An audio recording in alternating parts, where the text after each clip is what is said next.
El próximo 13 de junio llega por primera vez a los escenarios cubanos la ópera Eugenio Onieguin. Bueno, para conocer todos los detalles de esta obra cumbre de Pushkin con música de Tchaikovsky, yo recibo en la sala de La Habana a Carlos Manuel González, lo habíamos visto al inicio del programa, bienvenido, es integrante del Teatro Lírico de Holguín, y a Gelson Hernández, que está a cargo de la dirección artística de esta puesta en escena. Bienvenidos los dos, por favor, muchísimas gracias. Sí, señor, el aplauso. Si me permites, Carlos Manuel, quiero comenzar con Gelson. ¿Por qué escoger esta ópera para cerrar el año de celebraciones 75 aniversario de CMBF? Sí, bueno, esta es una obra obviamente del repertorio universal, bellísima, una obra que no es solamente un pilar de la música, sino también de la literatura, porque tú sabes que el autor más importante para los rusos es Alexander Pushkin, y su obra cumbre, tanto para su creación como para la literatura rusa y universal, es Eugenio Onieguin. Entonces este año casualmente se está conmemorando, el pasado día 6 fue el aniversario del 225 de Pushkin, de este autor del cual se inspiró Tchaikovsky para hacer la música y llevar a la ópera esta novela, que obviamente narra una historia de amor sin precedentes, con una poesía y una hondura que no hay explicación para decir o nombrar la belleza de una obra de esta dimensión.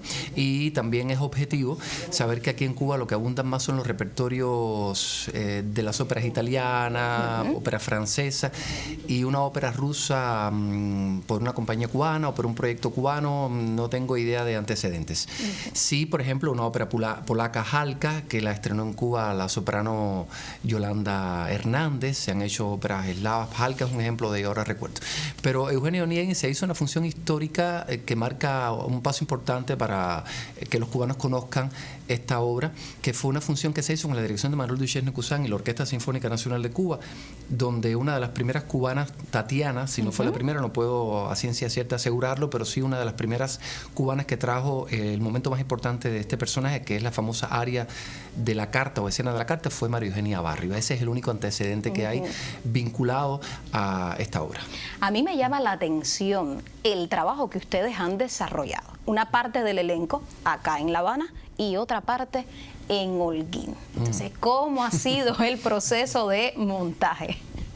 Bueno, realmente yo siempre quise traer a cantantes del Teatro Lírico Rodrigo Prats de Holguín, porque la escuela que fundó Camay, Naya de Provenza y los grandes de la ópera o el arte lírico, vamos a decir, de Holguín, devinieron en una escuela que nunca ha cesado, siempre ha dado buenas voces, y obviamente Eugenio Onieguin no es menos cierto que necesita de buenas voces, pero también necesita de intérpretes que tú sepas que no te lo van a dejar a mitad del camino cuando el idioma es ruso y cuando es una obra totalmente diferente a lo que habitualmente se hace.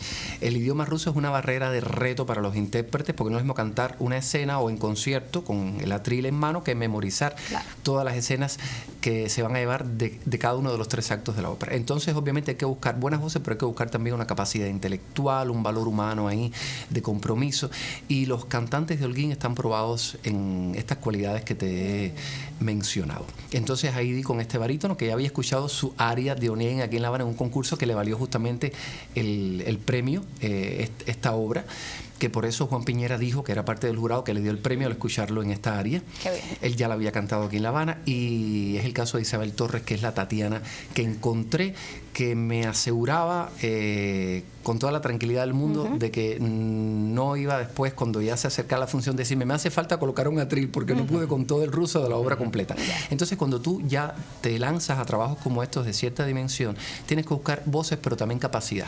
Lo entiendo. Y ahí está entonces Carlos Manuel asumiendo el protagónico de esta obra. ¿Cómo te has preparado para cantar en ruso? ¿Ha sido difícil? ¿Cuántos meses llevas trabajando en este personaje? Bueno, desde que el maestro me hizo la convocatoria, que fue más o menos finales de febrero, me puse en marcha a montar el personaje. ¿Al momento dijiste que sí o sí, yo no lo pensaste? No lo pensé. Ya.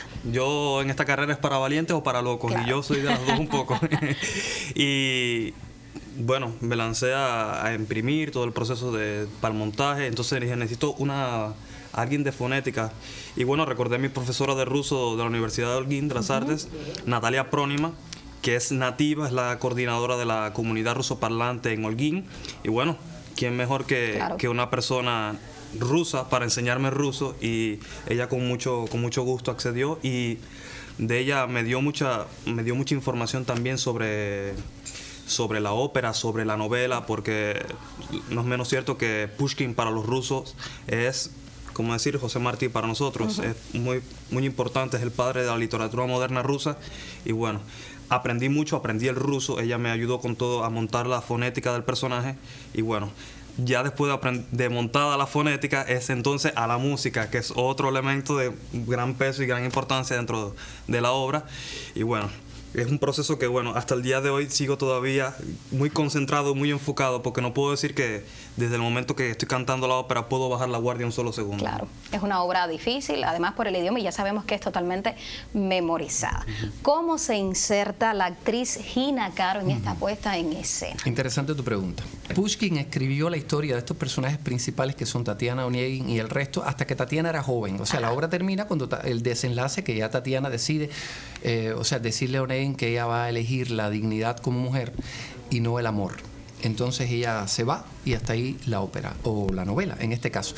Entonces, bueno, yo me imaginé cómo sería Tatiana envejecida ya, y por supuesto viuda, porque el hombre con el que se queda y con el que se casa es mucho mayor que ella, y cómo sería traerla de vuelta ya envejecida, recordando todas estas memorias de su amor y su correspondencia, las cartas que son fundamentales hacia Oniegin. Y Gina es un poco el hilo conductor en español antes de que empiece la parte musical. Y te tengo que decir que el resto del elenco es de La Habana, no podemos olvidarnos de otros valientes también habaneros. Es verdad, claro, hay que mencionarlos. Luis Guzmán es el tenor que hace Zelensky, Olga es la mezzosoprano y Giselle Polanco.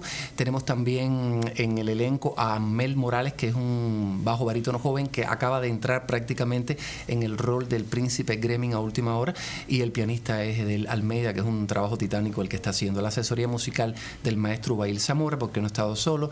El ruso lo ha llevado el maestro Daniel Motola, y nos queda mencionar también a la Casa Rusa, a CMBF Radio Música Nacional, que se inserta en las actividades por el cierre del 75 aniversario, y a todos los que han intervenido. Realmente estamos muy agradecidos de todo el apoyo, porque pienso que vale la pena darnos el lujo como cubanos, que siempre hemos sido una gran plaza cultural, de tener estas obras también en nuestros escenarios. Es verdad, yo estaba buscando información antes de conversar con ustedes y encontraba que esta función, que es única, día 13 de junio, Basílica Menor del Convento de San Francisco de Asís, a las 6 de la tarde, está dedicada a la maestra María Eugenia Barrios. ¿Tiene conocimiento ya ella de esto, no, de la obra, del montaje? Como María Eugenia, hay que ponerse siempre bien de acuerdo. Y estuvimos conversando sobre mi idea de dedicarle esta función a ella, porque además es justo, ella este año está cumpliendo su aniversario 65 de vida artística, y yo como representante de CMBF, que es la emisora clásica de Cuba, pienso que honrarla a ella obviamente es algo muy justo por parte de nuestra emisora y por parte de todo el elenco del espectáculo, porque bueno, la grandeza de María Eugenia no hay que hablar de ella. Una mujer de la zarzuela, de la ópera, y además que estudió en el Conservatorio Tchaikovsky de Moscú. En Rusia fue alumna de la esposa de uno de los grandes pianistas, de Sviatoslav Richter, además que lo vio en persona, lo conoció en persona, bebió de esos grandes de esa época, y bueno, ella ha sido un poco la embajadora de esos repertorios rusos en Cuba, porque después que ella regresó de sus estudios, ha sido una de las cubanas que más ha cantado en ruso en Cuba en ese periodo, y trajo mucho repertorio acá. De hecho, estrenó una pieza bellísima en Cuba que fue Aguas Primaverales, que yo no sabía eso, de Sergei Rachmaninoff. Y entonces este va a ser un homenaje a su trayectoria también, celebrar de alguna manera que hemos tenido una mujer como esa dentro de la historia de nuestra ópera cubana. Una de las más grandes exponentes del canto lírico en nuestro país. A mí me ha dado mucho placer conversar con ustedes, poder hacer la invitación. Lo recordamos, es el jueves. Sí, jueves 13. Jueves 13, 6 de la tarde, desde la Basílica. Mira, si llueve, que vayan con sombrilla. Claro, pero que no se lo pierdan. Estamos hablando de una función, una ópera. Ha venido Carlos Manuel desde Holguín, y ya sabemos que otros músicos, así que muchísimas gracias por el talento, el empeño, y seguramente cuando termine el concierto, pues quieres aprovechar los días que estarás en la capital para disfrutar de otras opciones culturales.